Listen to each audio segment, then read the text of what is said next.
La sociedad no merece que los poderes públicos entren en descalificaciones ni en reproches puntos, sino que las instituciones funcionen con normalidad y que actúen al servicio de los ciudadanos con respeto y lealtad a las otras. Y así lo hará el Poder Judicial. El avance de la sociedad conlleva la ampliación de derechos fundamentales que, sin embargo, pueden provocar conflictos entre ellos. Avances sociales y éticos obligan al derecho a adaptarse y a repensar sus fundamentos para equilibrar esas tensiones. Pero la justicia no vive aislada. Se interpreta, se discute y a veces se politiza. Las certezas que debería garantizar el derecho parecen diluirse y eso tiene consecuencias en la imagen que de ella tiene la sociedad. Hoy en De Viva Voz hablamos de uno de sus grandes desafíos: mantener la confianza ciudadana en tiempos en los que hasta la justicia se juzga.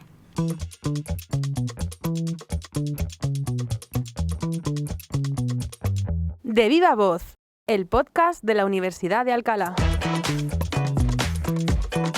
Paula Molina, ¿qué tal? Hola, ¿qué tal? Cuando hablamos de justicia se nos vienen a la mente palabras como rectitud, imparcialidad, neutralidad y pensamos en ella como un instrumento pues, que debe garantizar un equilibrio social. Pero eso a veces, y lo vemos mucho últimamente en los titulares, ese equilibrio a veces se desestabiliza y esto que en teoría parecía tan básico, bueno, pues salta por los aires y más en un momento como el actual en el que todo lo que hacemos, todo lo que defendemos se cuestiona, ¿no? Pues es que sí, es lo que dices, si nos vamos a cualquier medio de comunicación estos días y leemos los titulares, nos vamos a dar cuenta de que lo principal está siendo el juicio al fiscal general del Estado, sí, que es un hecho histórico, es la primera vez que se juzga a un fiscal general, pero hay más allá de eso un problema y es que toda la batalla judicial está traspasando los propios tribunales y está llegando al campo de la política. Uh-huh. Entonces se han establecido dos bandos ideológicos donde tanto partidos como de izquierda como de derecha están utilizando el propio juicio para alimentar sus propias agendas y también para atacar a sus oponentes.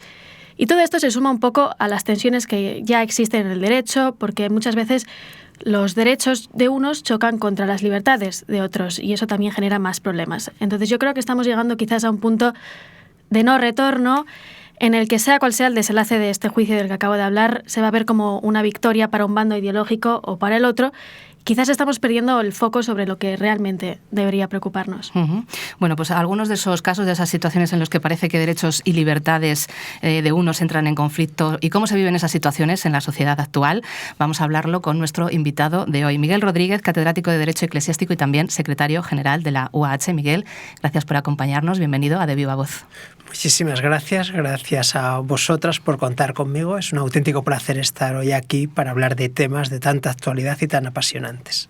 Elaborar un registro de objetores de conciencia es obligatorio desde 2023 con la última reforma de la ley del aborto. A día de hoy hay ciudades donde abortar es complicado. En algunas, como Melilla, imposible porque todos sus médicos se declaran objetores de conciencia. Las asociaciones reclaman la puesta en marcha total de estos registros en todo el país. Igualmente, la ley dice que las administraciones deberán garantizar que los pacientes puedan ejercer su derecho a la eutanasia. Acabamos de escuchar varias noticias recientes en medios de comunicación relacionadas con derechos ciudadanos recogidos en la Constitución y en diferentes normas vigentes, que en ocasiones parece que chocan entre sí y generan conflictos, casos como el del aborto o la eutanasia, por un lado, y la libertad de objeción de conciencia, por otro lado, tan de actualidad en este momento. Miguel, ¿existe realmente un conflicto en estos casos o no es así, no es tanto así? ¿Qué prevalece? Bueno, antes quizá de responder directamente a la pregunta formulada, debemos tener en cuenta dos premisas. Una, y cito a un jurista italiano del siglo XX con una frase que a mí me gusta mucho, que decía que cuanto más fuerte es la pasión política, menos seguro es el derecho. Claro, cuando el discurso político contamina el derecho, perdemos el rigor, la objetividad y las premisas técnicas que tiene la ciencia jurídica, y eso es una realidad, ¿no? Porque eso produce otro efecto, ¿no? Y aquí pues está bien citar también la frase de la Reina de Corazones en Alicia en el País de las Maravillas, cuando decía primero el veredicto, luego el derecho. En algunas de las cuestiones mediáticas, ¿no?, que hemos escuchado, ocurre un poco eso, ¿no? De un signo político y de otro se hace ya primero el veredicto, ¿no? Y luego viene el derecho, ¿no? Los derechos fundamentales generalmente están en conflicto, porque mis derechos terminan donde comienzan los derechos de los demás.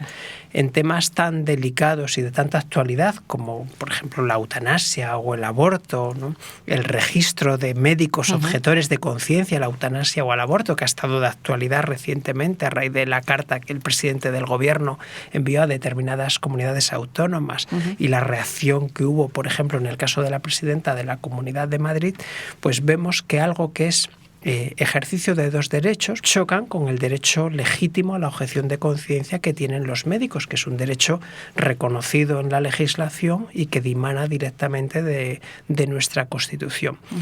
Lo que hace el derecho es articular esos derechos de tal forma que sean preservados el núcleo o el contenido esencial de cada uno de ellos. Y eso exige un discurso técnico, un juicio de ponderación entre bienes jurídicos que entran en conflicto, que no se puede ver mediatizado por consideraciones de carácter político. ¿Y qué determinan los tribunales en estos casos de conflicto? Pues los tribunales, cuando estamos ante un conflicto de derechos fundamentales, lo que hacen es acudir a ese juicio de ponderación que he mencionado. Y ese juicio de ponderación exige valorar adecuadamente los bienes jurídicos en conflicto, sopesarlos en función de las circunstancias del caso. Es decir, que si una persona, por ejemplo, pues tiene derecho a que se le practique un aborto, lo que no tiene derecho es que se lo practique un médico determinado. Si un médico considera que su conciencia no le permite realizar esa actividad, el servicio de salud correspondiente lo que tiene que dar es alternativas a esa persona para que su derecho a practicar un aborto o a practicar una eutanasia pueda ser ejercido. Pongo un ejemplo quizá un poquito distinto, pero que tiene que ver con la libertad religiosa, que al final está muy relacionada con la objeción de conciencia, donde creo que esto se pone de manifiesto de una forma muy clara. Era un tema de uso de símbolos religiosos en el ámbito laboral. Es un caso del Tribunal Europeo de Derechos Humanos que en la misma sentencia, ante dos circunstancias prácticamente idénticas, da un juicio que es diverso. La primera circunstancia era una trabajadora de British Airways que solicitaba ir a trabajar, una azafata con un crucifijo. El Tribunal Europeo de Derechos Humanos le dio la razón. Y le dijo que la neutralidad de la empresa no impedía a la trabajadora llevar un discreto símbolo religioso porque no le impedía realizar su trabajo adoptando una postura de neutralidad. El otro caso era una trabajadora de una residencia de mayores, de un centro de atención a personas mayores, que la empresa le prohibiera trabajar pues con un colgante que llevaba un pequeño crucifijo porque prohibía las pulseras, los collares, los pendientes para evitar dos circunstancias. Una lesión causada por los pacientes porque tiraran de ese tipo de prendas, de utensilios, de accesorios, y otra, una contaminación de enfermedades. El tribunal entendía que en ese caso había unas razones jurídicas poderosas para restringir la libertad religiosa. Porque al final lo que decimos, ¿no? Cuando los derechos fundamentales entran en conflicto, los de una persona con los de otra, se debe llevar a cabo pues una ponderación muy vinculada a las circunstancias concretas de cada caso. De todas maneras, existen esas fórmulas, esos mecanismos. Asistimos, lo hemos dicho al principio, constantemente un poco a la ya politización de la justicia, al uso de la justicia con intereses políticos. Pero si existen esos mecanismos, ¿por qué llegamos a tener esas polémicas?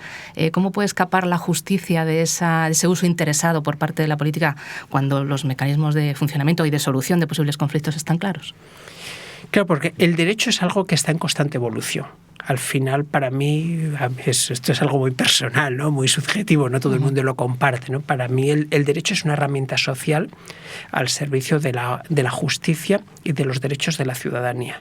Y es algo en constante evolución. Del mismo modo que la sociedad evoluciona, el derecho tiene que evolucionar. Y cualquier persona que conozca mínimamente el ordenamiento jurídico pues es consciente de su evolución. Pensemos que hace poco más de 40 años en España el divorcio no estaba permitido. Por supuesto, el matrimonio entre personas del mismo sexo pues no estaba permitido. El derecho tiene que evolucionar a la par que evoluciona la sociedad, porque si no deja de ser una herramienta útil, ¿no? Del mismo modo que la sociedad evoluciona según evoluciona el derecho. Aquí hay una relación, ¿no?, entre ambos elementos, porque también las normas jurídicas influyen de manera muy clara en nuestros comportamientos. No sé, pensemos en la protección del medio ambiente y en las obligaciones de reciclaje. ¿Qué ocurre? Que al ser el derecho un instrumento vivo y al ser los jueces personas ante los que se plantean situaciones que son nuevas, novedosas o que no tienen una respuesta clara en la legislación, se producen diferentes interpretaciones.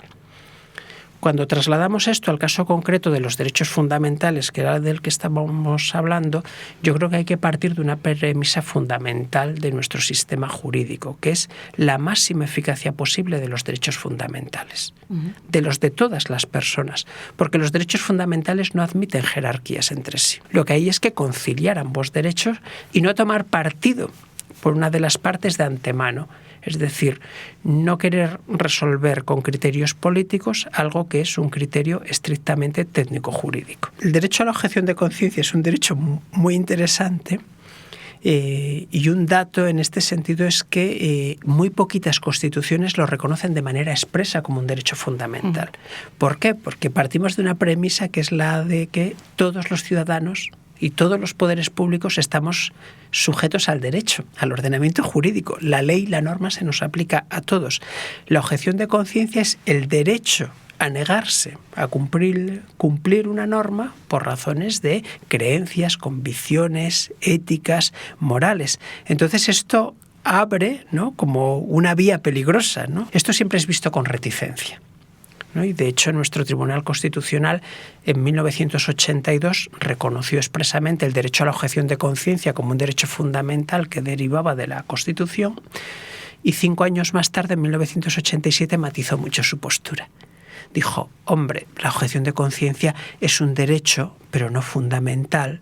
No podemos admitirlo con carácter general, de manera ilimitada, porque si no podemos llegar a negar la idea misma de Estado o de derecho, ¿no? Es decir, admitir que alguien pueda, cuando una norma considere que es contraria a su conciencia, no cumplirla, esto puede ser peligroso. Es humillante. Yo me he puesto el pañuelo como musulmana por mi propia voluntad y es muy humillante que venga una persona y te lo haga quitar. Lo que están haciendo es limitar la educación de las personas musulmanes, porque es que obligan a ellos a elegir entre religión y educación. Si de actualidad estaba el tema que hemos comentado, el de la objeción de conciencia, también lo está el uso de esos símbolos religiosos, como ya has comentado en el bloque anterior. En este caso escuchábamos a Eman Akram, que es una estudiante de 17 años, de primero de bachillerato internacional en un instituto en Logroño. Acaba de presentar más de 11.000 firmas en la Consejería de Educación de su región porque su centro la expulsó por llevar velo al instituto. Eman apela a la libertad religiosa y de expresión recogidas en la Constitución para defender su voluntad de vestir el velo. Miguel, igual que hemos comentado en el otro bloque, que has mencionado un poco en relación a ese caso de British Airways, ¿estamos de verdad ante un conflicto o el derecho es claro en estos casos? El derecho, a mi modo de ver, es claro, ¿verdad? De nuevo, pero digo a mi modo de ver porque, claro, los temas jurídicos, pues nos podemos encontrar que para un mismo asunto un tribunal dice una cosa, otro tribunal dice la contraria, y los propios especialistas podemos discrepar, ¿no? En los temas que tienen que ver con la libertad religiosa, tenemos que partir siempre de la doctrina consolidada de nuestro Tribunal Constitucional, que sigue además muy al pie de la letra al Tribunal Europeo de Derechos Humanos, según la cual la libertad religiosa es un derecho con 2 dimensiones. Yo creo que esto se entiende bien. Una es la dimensión interna. Cualquier persona puede creer lo que estime por conveniente o no creer en nada. Y eso es algo intocable, porque nadie puede entrar en nuestra conciencia, ¿no? Y cada uno internamente pensamos, creemos aquello que estimemos por oportuno y podemos cambiar de creencias y de convicciones. Pero al mismo tiempo este derecho tiene una dimensión externa. Y esto lo afirma con rotundidad el Tribunal Constitucional, que implica que toda persona tiene derecho a manifestar sus creencias, tanto en público como en privado, y a comportarse de acuerdo con ellas. Partiendo de esta premisa, cuando una persona, por ejemplo, esta estudiante, quiere asistir a clase portando una determinada simbología religiosa, está ejerciendo el derecho fundamental de libertad religiosa. Es un comportamiento amparado constitucionalmente. Yo creo que esto no admite ninguna duda. ¿Qué ocurre? Y hablábamos en el primer bloque de esto. Los derechos, ningún derecho es ilimitado, todos tienen límites. El ejercicio de la libertad religiosa se puede restringir o limitar para proteger otros bienes jurídicos con los que entre en conflicto. ¿Existen razones jurídicas para prohibir que una estudiante asista a clase portando un pañuelo musulmán? Yo creo honestamente que no.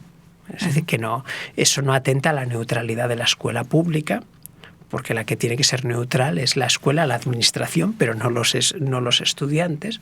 Podríamos discutirlo en el caso del profesorado, pero en el caso de los estudiantes yo creo que no hay ninguna duda. Es decir, que el centro educativo debería permitir sí o sí a esta estudiante acudir a clase portando la simbología religiosa que estime por oportuno, siempre que no vulnere el orden público. Puede ser, antes hablábamos de la evolución del derecho y de la evolución de la sociedad, puede ser que tengamos esa sensación de que a veces el derecho y los valores de la sociedad no evolucionan al mismo ritmo. Efectivamente, eso es así, más en nuestro ordenamiento jurídico, que hemos sido durante siglos un país confesional católico. Es decir, el Estado tenía una religión oficial. En algunas etapas de nuestra historia, las constituciones decían la religión católica es la oficial con exclusión de todas las demás, que no estaban ni tan siquiera toleradas, que estaban prohibidas, o que se toleraba su ejercicio en privado, pero no en público. No se admitían manifestaciones públicas de otras religiones distintas de la católica. Esto no solo era así jurídicamente, es que además nuestra sociedad, de una forma abrumadoramente mayoritaria, era católica. Esto ha generado pues unos estereotipos, una forma de entender el derecho, que ante el ejercicio de la libertad religiosa por personas de otras creencias, a lo que asistimos es a una especie de rechazo de antemano por entender que eso no tiene que estar protegido por el derecho. Tenemos que cambiar nuestra forma de aproximarnos a estos temas, porque la sociedad es cada vez más diversa, más plural, está cambiando y, como decía hace un momento, desde los parámetros constitucionales este tipo de comportamientos están protegidos y amparados por nuestro derecho. Pero ¿qué pasaría si alguno de los que estamos hoy aquí no se sintiese bienvenido, sino que enfrenta barreras por su origen, su identidad o su forma de ser? Hoy, junto con mi compañera Aurora, queremos explicarles cómo la diversidad y la no discriminación en las universidades no solo nos enseña a ser más justos, más respetuosos y más empáticos, sino que nos mejora como personas. En definitiva, nos ayudan a crecer como sociedad. Garantizar la tolerancia, la no discriminación y la convivencia desde la base. Hemos escuchado la intervención de una estudiante de nuestra universidad hablando de ello en esta mesa redonda, diálogos sobre el derecho a la libertad religiosa en la universidad, una de las muchas actividades que desarrolláis en la Facultad de Derecho. Todos podemos contribuir, evidentemente, a mejorar la imagen, esa relación entre justicia y ciudadanía de la que estamos hablando, pero además de la propia formación de los futuros profesionales, Miguel, ¿qué pueden aportar en este sentido las universidades? Pues yo creo que podemos aportar muchísimo, ¿no? Para mí el derecho como esa herramienta social, ¿no?, a la que me he referido, ¿no?, que ayuda a ordenar nuestras sociedades y a facilitar una convivencia en armonía con el máximo reconocimiento posible de los derechos de todas las personas, es algo que está cargado de valores. Y en las universidades, en las facultades de Derecho, en los grados en Derecho, en los másteres, en los estudios jurídicos, tenemos que hacer hincapié en ese elemento valorativo que tiene el derecho. Nosotros tenemos un Estado que es no confesional, que es neutral ideológicamente, pero parte nuestra Constitución de un artículo en el que se mencionan lo que se denominan los valores superiores del ordenamiento jurídico: la justicia, la igualdad, el pluralismo político. Es decir, unos valores que son absolutamente esenciales y que tenemos que transmitir desde las facultades de Derecho, muy vinculados a la ética y al servicio público. Es decir, tenemos que generar unos profesionales que no solo tengan unos profundos conocimientos, que tengan competencias, habilidades, pero que al mismo tiempo tengan un compromiso ético y social a todos los niveles, ¿no? Por ejemplo, en la Facultad de Derecho tenemos una clínica legal que permite a los estudiantes formarse a través del voluntariado a colectivos vulnerables. Tenemos proyectos de innovación docente que hacen hincapié en el aprendizaje-servicio, donde creo que nuestros estudiantes de Derecho tienen mucho que aportar a la sociedad al mismo tiempo que ellos se están formando. Y esto es algo que cada vez más, además por los desafíos de las nuevas tecnologías, las empresas, y en el caso del Derecho los bufetes de abogados, ponen más en valor, ¿no? Es decir, tener a profesionales que tengan un componente ético muy importante en el desempeño de su trabajo, ¿no? Uh-huh. Esto es algo esencial en lo que tenemos que insistir mucho desde las universidades. Uh-huh. Y bueno, hablabas ahora un poco de la Facultad de Derecho de la Universidad de Alcalá, que con todos esos mecanismos que tiene clara esa idea de acercar la justicia a la sociedad, ¿no? Efectivamente, nosotros al final desde una facultad de Derecho pues somos una especie de laboratorio, ¿no? Donde pensamos cómo tienen que ser los futuros juristas, los futuros profesionales del derecho. Por supuesto tenemos un profesorado que tiene que estar a la vanguardia de la ciencia jurídica y de los conocimientos y tener pues una información plenamente actualizada de la evolución del ordenamiento jurídico y de los problemas que plantea la justicia en nuestras sociedades. Esto va de suyo que se transmite a los estudiantes, pero tenemos que añadir un plus, ¿no? Y ese plus, a nuestro modo de ver desde la Facultad de Derecho, es insistir en esa idea de servicio público, de compromiso ético y de atención a los sectores más desfavorecidos de la sociedad. Pensemos que somos una facultad pequeña, con una ratio muy buena de profesor-alumno. Los profesores somos muy accesibles y donde se ponen en marcha pues muchas iniciativas, seminarios, charlas, mesas redondas, donde buscamos la participación e implicación del alumnado, ¿no? Eso no quiere decir que todo lo que hagamos sea perfecto, creo que hay mucho camino por recorrer, pero desde luego tenemos sentadas unas bases desde el conjunto de la facultad que van en esa dirección y que merecen una valoración muy positiva por parte del alumnado, y además estamos logrando algo muy bonito, que es implicar a los estudiantes de otras facultades de la universidad. Saber analizar pues toda esa polémica que pueda haber en nuestra realidad cotidiana que vemos en los medios de comunicación desde una óptica o desde un prisma jurídico, pues es también algo muy útil para toda persona. Uh-huh. Voy a retomar casi el comienzo para terminar, porque estamos casi ya terminando, y voy a coger esa percha también de la actualidad de nuevo. Es un reto también para los profesionales académicos, los que formáis a los profesionales del derecho, trasladar a esos futuros profesionales cómo se está viviendo el momento judicial en este momento, cómo se llega incluso a juzgar a jueces. Pues cuesta mucho, es un reto efectivamente y cuesta mucho, ¿no? Yo tengo la suerte de ser profesor de una asignatura al Derecho Eclesiástico del Estado que tiene muchos casos de los denominados difíciles. Casos en los que uno puede dar un veredicto, puede dar el veredicto contrario y tiene argumentos en un sentido y en otro. Y eso me permite una metodología de enseñanza donde lo que intento transmitir a los estudiantes es que tienen que ser capaces de pensar por ellos mismos, ser críticos, formar su propio pensamiento y llegar a una conclusión que será válida si está bien argumentada jurídicamente. Y eso es lo esencial. Tiene que ser coherente y tiene que estar apoyada en razones jurídicas. Porque lo peor que nos puede ocurrir es que un estudiante de Derecho piense que todo vale, o que la justicia está politizada, o que el derecho al final es una herramienta maleable que uno la puede utilizar para lo que quiera. Y no es así. Mencionaba casos difíciles, pues no sé, hay una sentencia ya muy antigua, clásica del Tribunal Constitucional Español, que la trabajamos mucho en mi materia y que para nosotros es muy conocida, que es una sentencia de un menor testigo de Jehová que fallece tras negarse sus padres a autorizar una transfusión de sangre. Uh-huh. Es un caso pues muy difícil porque el menor tiene 13 años, está en una edad muy límite para determinar si él tiene la capacidad para decidir por sí mismo o no. Uh-huh. Al exponer ese caso, a los estudiantes les sorprende mucho que el Tribunal Constitucional considerara que los padres no podían ser condenados penalmente por la muerte de su hijo menor de 13 años. El Tribunal Supremo los había condenado en 1997 uh-huh. porque no habían autorizado la transfusión. 5 años después el Tribunal Constitucional dice: esa condena vulnera el derecho fundamental de libertad religiosa. Eso creo que a los estudiantes y a cualquier persona le choca, claro. Le choca un poco, ¿no? Cuando se explican bien las razones jurídicas, todos terminan cambiando su perspectiva del caso.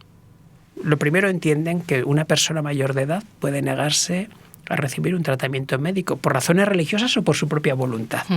Con lo cual ya el primer paso es que entiendan que si hablamos de mayores de edad no tenemos caso. Al mismo tiempo esto sirve también, y el COVID fue un buen ejemplo, para que aprendan que los derechos todos tienen límites.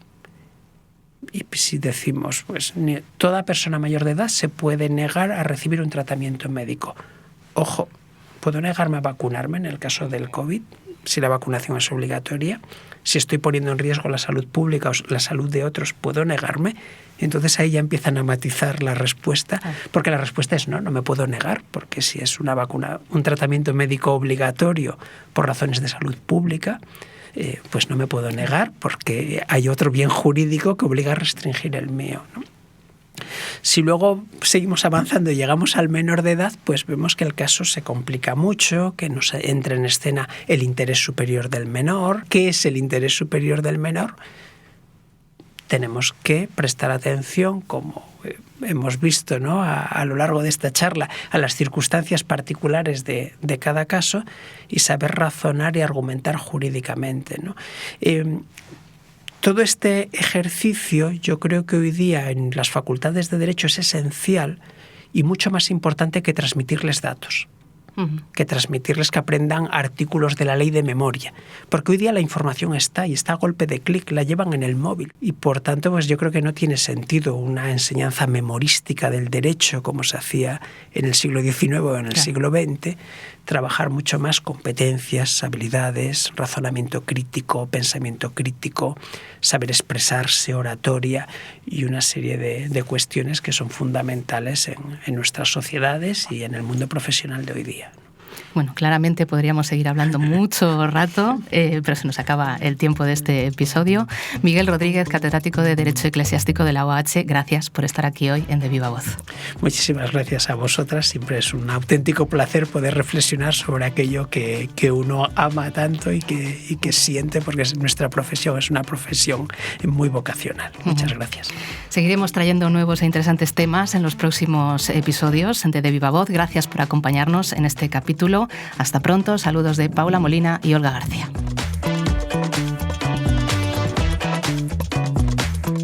Descubre De Viva Voz, el podcast de la Universidad de Alcalá en iVoox, Apple Podcast y Spotify.